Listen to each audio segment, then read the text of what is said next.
When I met my current husband, James, I truly believed I had found my second chance at happiness. Losing my first husband, Mark, was the hardest thing I've ever gone through.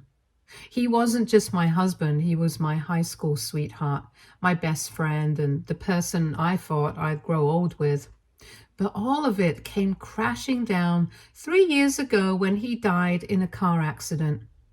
It was sudden, brutal, and completely life-changing. Losing him felt like losing a piece of myself that I could never get back. For months, I was barely functioning. I had to quit my job for a while and move in with my sister because I just couldn't manage on my own. Over time, and with the help of grief counseling, I slowly started to rebuild my life. It wasn't easy. And honestly, there were days when I didn't even want to try. But I had to. I couldn't let the pain swallow me whole. Little by little, I started picking up the pieces. I got a new job, reconnected with friends, and eventually moved into a small apartment of my own. I still missed Mark every single day, but I was learning how to live without him. That's when I met James. He came into my life when I least expected it, and for the first time in years, I felt a glimmer of hope. James was kind, patient, and seemed to understand what I had been through without making me feel like I had to apologize for it. He didn't shy away when I mentioned Mark. In fact, he encouraged me to talk about him when I needed to. It felt like such a relief to be with someone who didn't see my past as baggage, but as a part of who I was. James had a teenage stepdaughter, Beth, from his previous marriage. I knew from the beginning that being in a relationship with James meant stepping into the role of a stepmother, which was something I wasn't entirely sure I was ready for. Beth was standoffish from the start, but I chalked it up to normal teenage behavior. I figured it couldn't be easy for her to have her dad start a new relationship after his divorce. I tried my best to be patient with her, giving her space while also trying to build a connection. I'd invite her to watch movies with us, ask her about school, and even help James plan little family outings so we could all spend time together. Sometimes she'd join in, but more often than not, she'd roll her eyes and retreat to her room. I didn't take it personally, though. I thought that with time, things would get better. James and I got married after dating for 2 years. The wedding was small and intimate, with just close family and friends. I was so excited to start this new chapter of my life. For the first time in years, I felt like I had a future to look forward to again. Of course, Mark was still a part of me, and I'll admit that I kept a few of his things. Nothing big, just some personal mementos.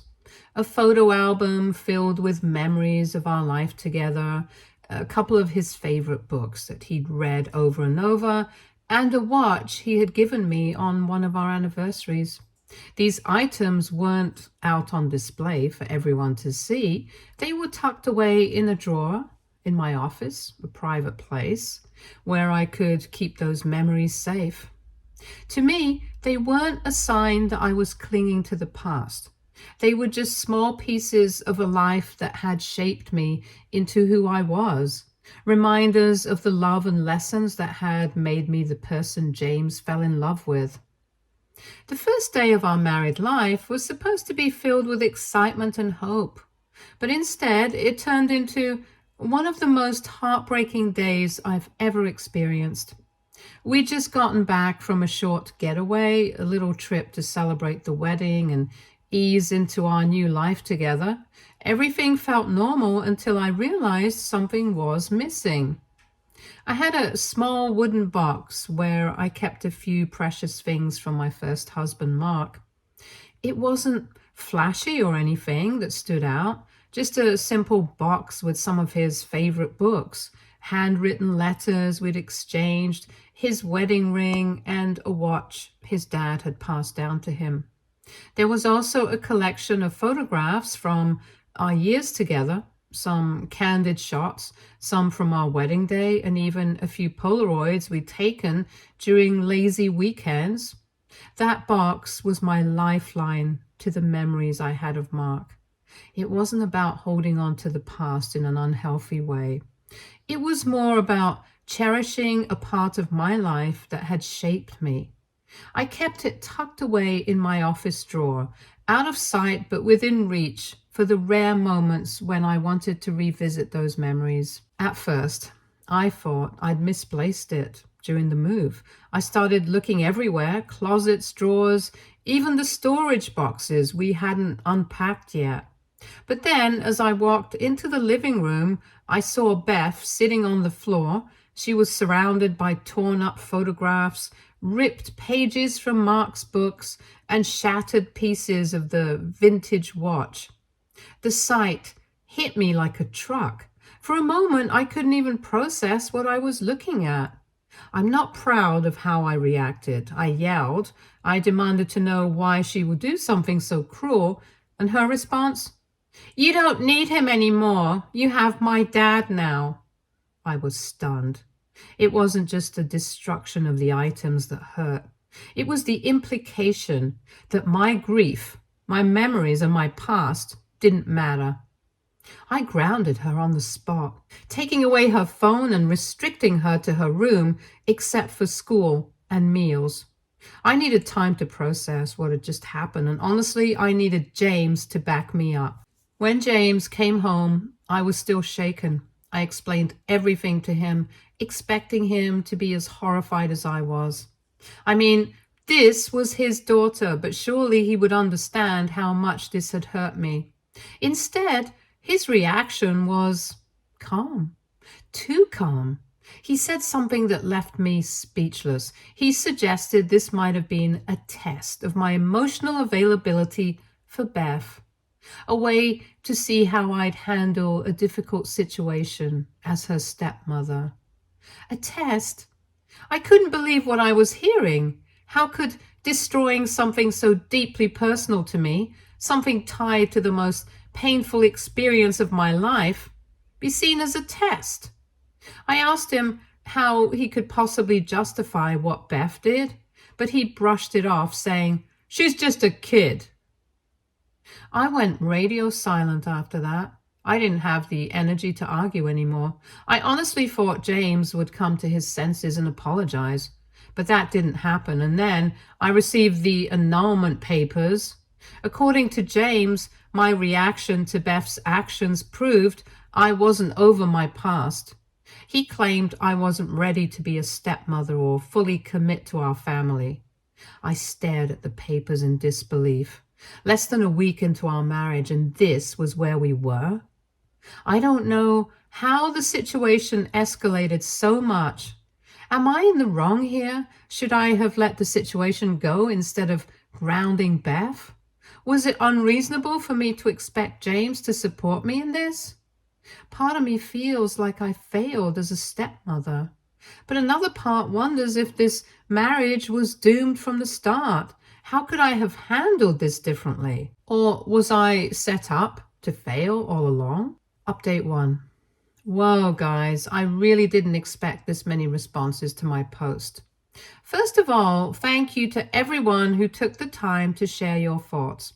I've spent hours reading through all the comments, and I'll admit that they've been a mix of comforting, eye-opening, and, well, a little harsh at times. Some of you were very kind and understanding, while others outright told me that I'm at fault for keeping my deceased husband's things and that I need to move on. I've been trying to process everything, and I thought I'd give an update while addressing some of the main points people brought up. To those who think it's my fault for holding on to Mark's belongings, I do understand where you're coming from. Grief is personal, and maybe from the outside, it looks like I'm clinging to the past. But for me, it's not that simple. Mark was my everything for so many years. He was my rock, the person who saw me at my worst and loved me through it. There was a time when I got into a life-threatening car accident, ironically similar to the one that took his life. and he was the only one who stayed by my side through my long recovery. He missed work to care for me, slept in a chair by my hospital bed, and learned how to cook so he could help me at home. Those memories aren't just sentimental, they're part of who I am. I can't just erase them, nor do I think anyone should have to. That said, I agree with the comments saying I shouldn't let my past bleed into my present.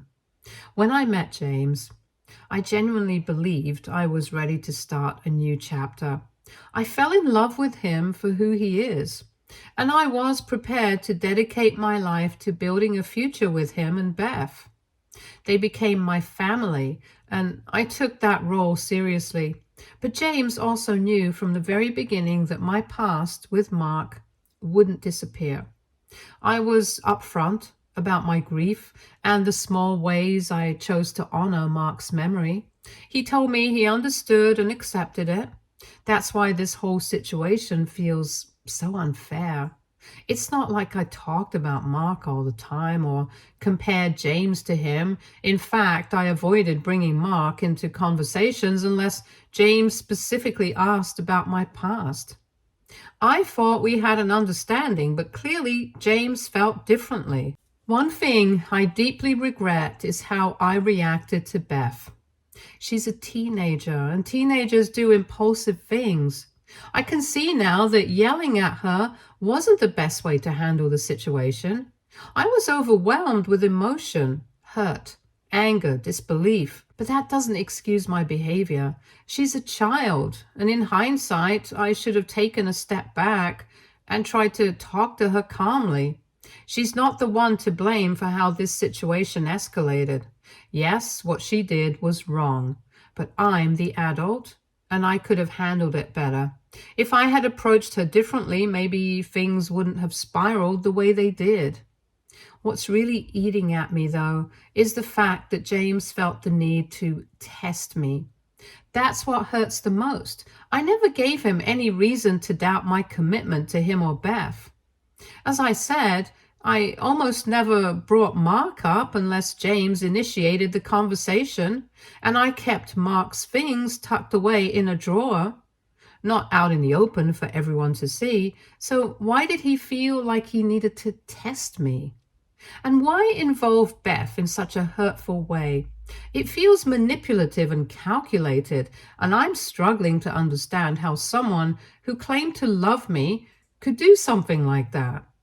Was this test really about Beth?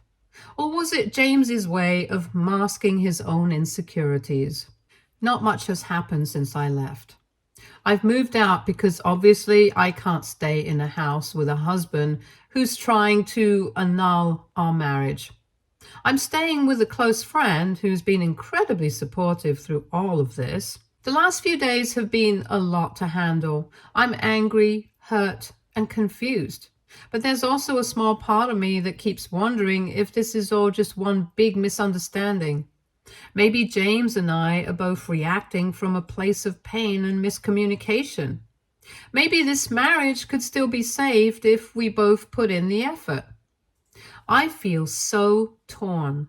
On one hand, I want to believe in the life James and I dreamed of building together. I want to think that we can move past this and come out stronger on the other side. But on the other hand, I can't ignore the red flags. I can't ignore how disrespected and unloved I feel right now. Maybe walking away is the right thing to do, even if it hurts. Some of you will probably think I'm crazy for even considering staying after everything that's happened, and honestly, I don't blame you. A part of me feels the same way, but love isn't always logical. And when you've invested so much of yourself into a relationship, it's hard to let go. For now, I'm trying to focus on one day at a time. I'm still sorting through my emotions and figuring out what I want to do next. Update 2. Hi guys. I wish I could say things have gotten better, but they've only gotten more complicated. You've been so kind and supportive, and honestly, writing here has been one of the few things keeping me sane. So here's the latest, and trust me, it's a lot to unpack. So I'm still staying with my friend, and she has been nothing short of amazing. She's given me a safe space to cry, vent, and just exist without judgment. The other night, we were sitting on her couch, sipping tea and going over the whole ridiculous situation for the millionth time, when she casually mentioned that she'd brought it up with her brother. Her brother, by the way, is a lawyer. Not a family lawyer, though he works in corporate law, but he knows enough about general legal stuff to make me sit up and listen. He brought up something I hadn't even thought about. The destruction of my belongings might actually have legal consequences. Apparently, destroying someone's personal property, especially when it's intentional and involves items of significant emotional or monetary value, can be a big deal in the eyes of the law. I mean, I knew what Beth did was awful, but I never thought of it as something I could pursue legally. According to him, this kind of thing can be grounds for both criminal and civil action in many places. The fact that it seemed premeditated, based on Beth's whole "you don't need him anymore" comment, makes it even more serious. He explained that even though Beth is a teenager, her age doesn't automatically erase accountability. The items she destroyed were irreplaceable, both in sentimental and historical value. For me, it wasn't just stuff. These were the only tangible pieces I had left of Mark, my late husband. He wasn't saying I should press charges or rush to court. He knows this isn't some corporate lawsuit, but he did suggest that I start documenting everything. He said it's better to have records and not need them than the other way around. So I've started gathering evidence. I took photos of the destroyed items, including the smashed photo frames, torn wedding album, and other keepsakes. I also jotted down a written account of what happened, the sequence of events, Beth's words, and even James's reaction, or lack of it. I've also kept a few texts I exchanged with James about the incident. In one of them, I asked why he allowed Beth to do such a cruel thing, and his response was, "She's a kid. Kids make mistakes. You're blowing this out of proportion." It stung so much to read that. No apology, no acknowledgement of how deeply hurt I was. Just more excuses for her behavior. What's even harder is that I know this isn't just about Beth's actions. This is about James's too. He's her father, and he should have stepped up. He should have taught her that actions have consequences and that what she did was cruel and unacceptable. Instead, he's more focused on defending her and deflecting the blame onto me. I'm not going to lie. The idea of taking legal action against Beth doesn't sit well with me. She's just a kid, and while what she did was cruel, I don't think filing charges would solve anything. I don't want to ruin her life over this, but at the same time, it's kind of comforting to know that I have options, especially since this situation has felt so out of control. It's like having a tiny bit of power back in a situation where I felt powerless for weeks. And here's the kicker. The very next day, I got a call from James, and let me tell you, he was absolutely livid. I don't even know how he found out. Maybe mutual acquaintances, maybe someone overheard something, but he knew I'd spoken to a lawyer. He didn't even give me a chance to explain before he launched into this tirade about how I was trying to turn Beth into a criminal. I was stunned. I tried to tell him that I hadn't filed anything, and I wasn't even planning to. I just wanted to understand my options. But James wasn't having it. To him, the fact that I even considered legal advice was proof that I was vengeful and, in his words, determined to destroy our family. Then he really let loose. He accused me of weaponizing my grief and making him and Beth feel like they could never measure up to Mark. That hit me like a ton of bricks. It felt like James had been holding on to these resentments for a long time. And this situation with Beth was just the excuse he needed to let it all out.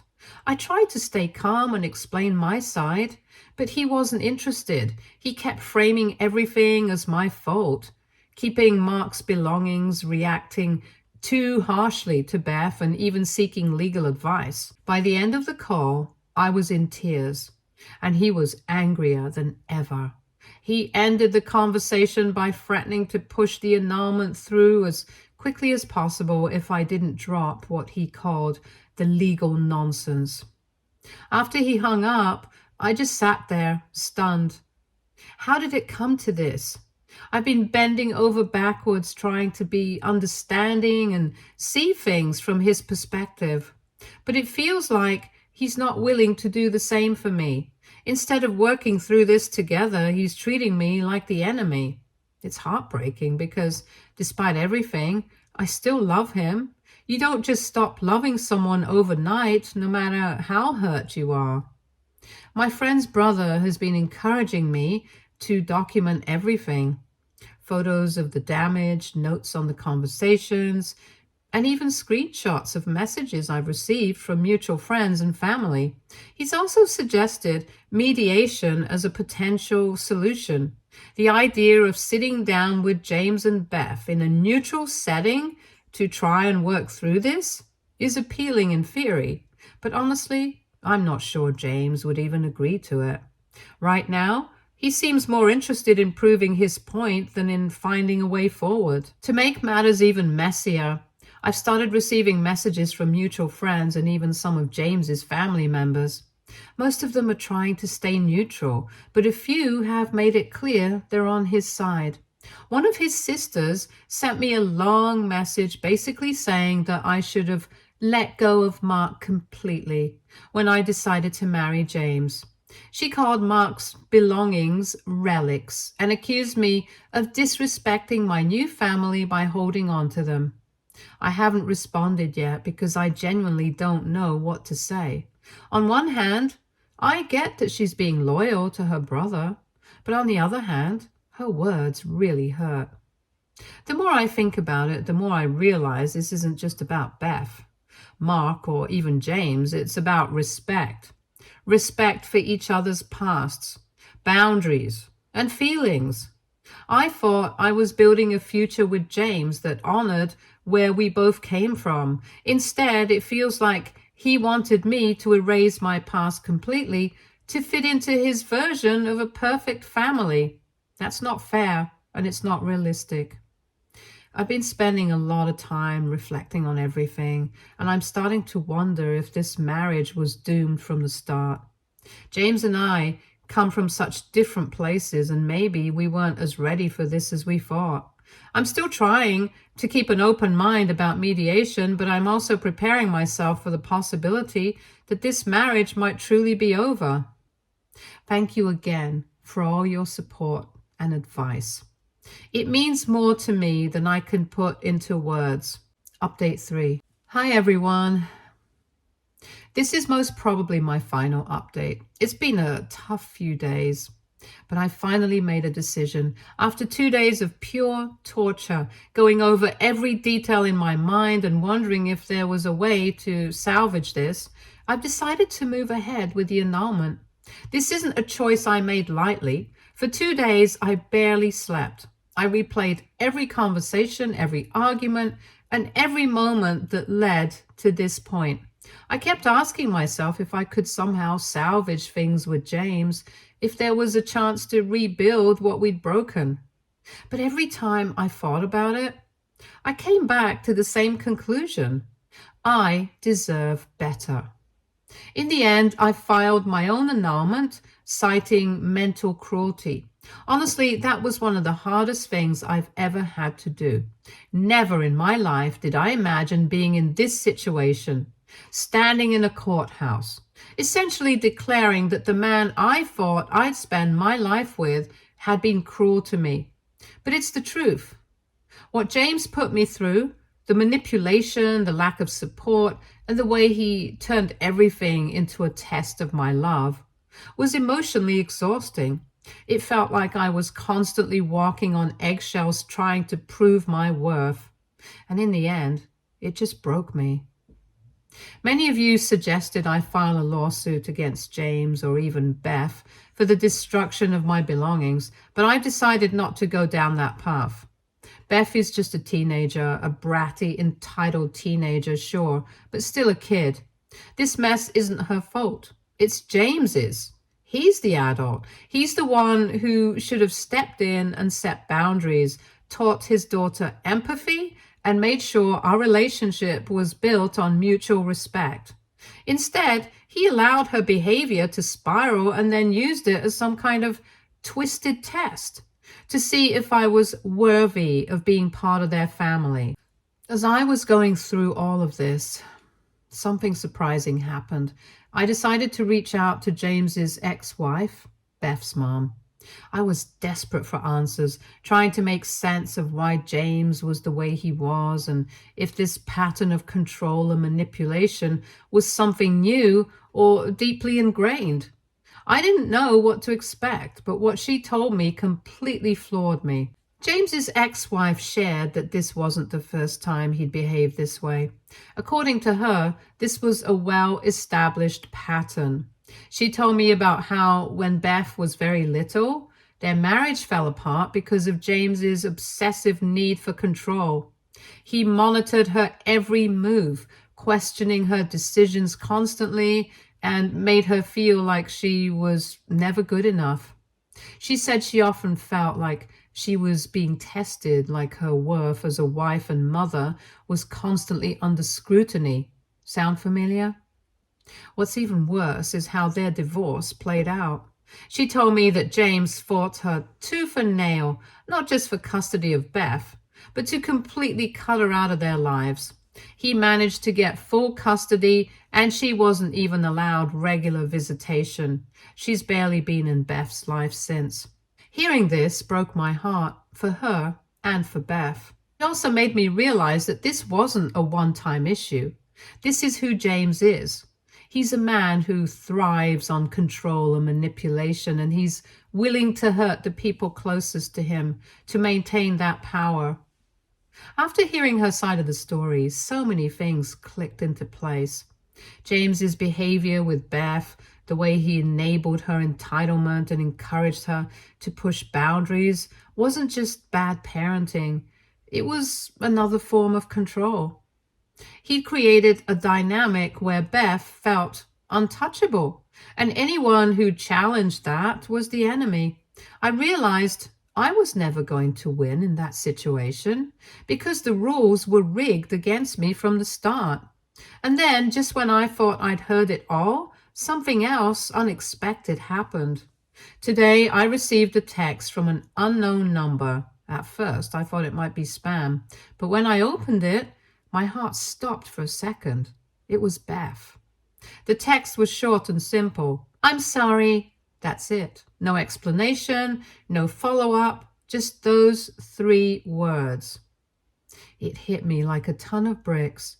For all the pain she caused me, Beth is still just a teenager navigating a confusing, emotionally charged situation. I don't know what prompted her to reach out, but it made me realize that she's hurting too. Maybe she regrets what she did, or maybe she's starting to see the cracks in the pedestal James put her on. Whatever the reason, her apology felt genuine and it stirred something in me. Not forgiveness exactly, but understanding.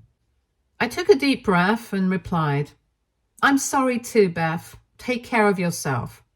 That's all I said. I didn't want to push for more or try to have a deep conversation over text.